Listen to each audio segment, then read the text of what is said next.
We turn now to our exclusive interview with President-elect Donald Trump on his top priorities and the world leaders he's talking to. Meet the Press moderator Kristen Welker spoke to Trump just hours ago. Kristen, you also asked him his agenda on day one. Lester, that's right. We spoke to President-elect Trump on the phone 48 hours after his sweeping election victory. I asked what his mandate is. He said it's to bring common sense back to the country. Now, as for day one, he told me, quote, I think we have lots of firsts. He brought up strengthening the border, saying, quote, voters agreed with him. They didn't want murderers. They didn't want drug lords. They didn't want gang members coming in.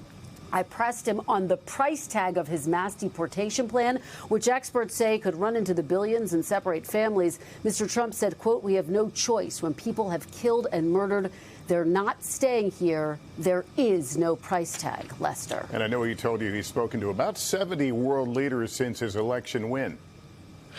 That's right, Lester. Among them, Israeli Prime Minister Netanyahu and Ukraine's President Zelensky. I asked if Russian President Putin had called. He said they had not spoken, but he anticipates they will. During the campaign, Trump vowed he could end the war in Ukraine in 24 hours, but has not said how. Lester. All right, Kristen Welker, thank you. And who will surround Donald Trump in a second term? Senior Washington correspondent Hallie Jackson joins me now. And Hallie, some late-breaking news tonight.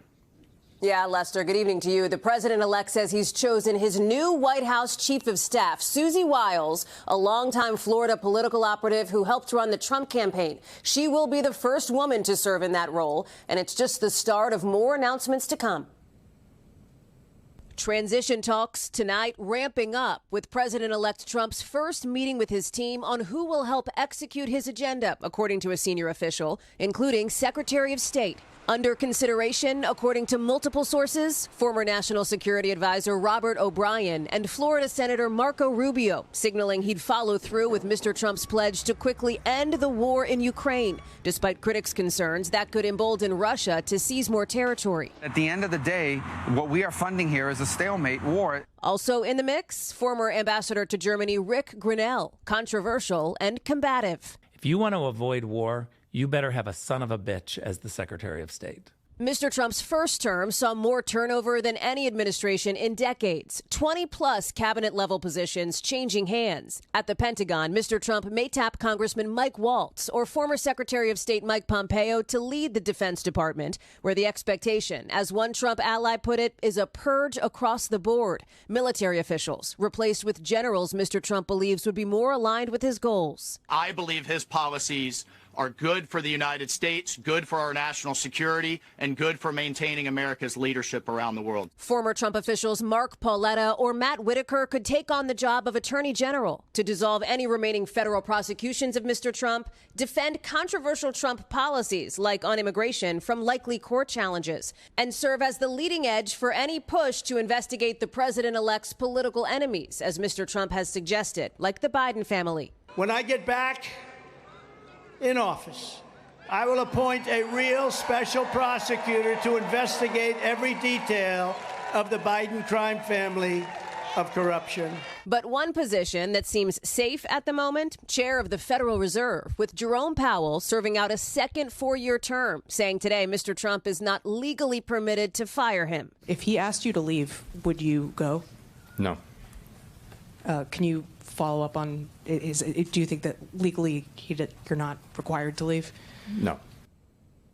As for the rest of the Trump inner circle, it could include former rivals like Doug Burgum and Robert F. Kennedy Jr., who tells NBC News that for the next couple months, he's staying in the Palm Beach area close to the transition action.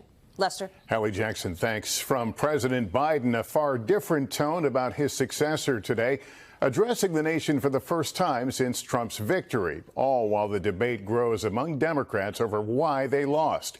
Gabe Gutierrez is at the White House. Speaking publicly for the first time since Donald Trump's sweeping election victory, President Biden telling Americans he's spoken to the president-elect. I assured him that I'd direct my entire administration to work with his team to ensure a peaceful and orderly transition. After a grueling campaign where the president described Trump in stark terms, Trump is a threat to this nation. He's a threat to our democracy. Today, a more unifying tone. We accept the choice the country made. I've said many times, you can't love your country only when you win. He urged Americans to lower the political temperature. I also hope we can lay to rest the question about the integrity of the American electoral system. It is honest, it is fair, and it is transparent. He also praised what he called Vice President Harris's inspiring campaign.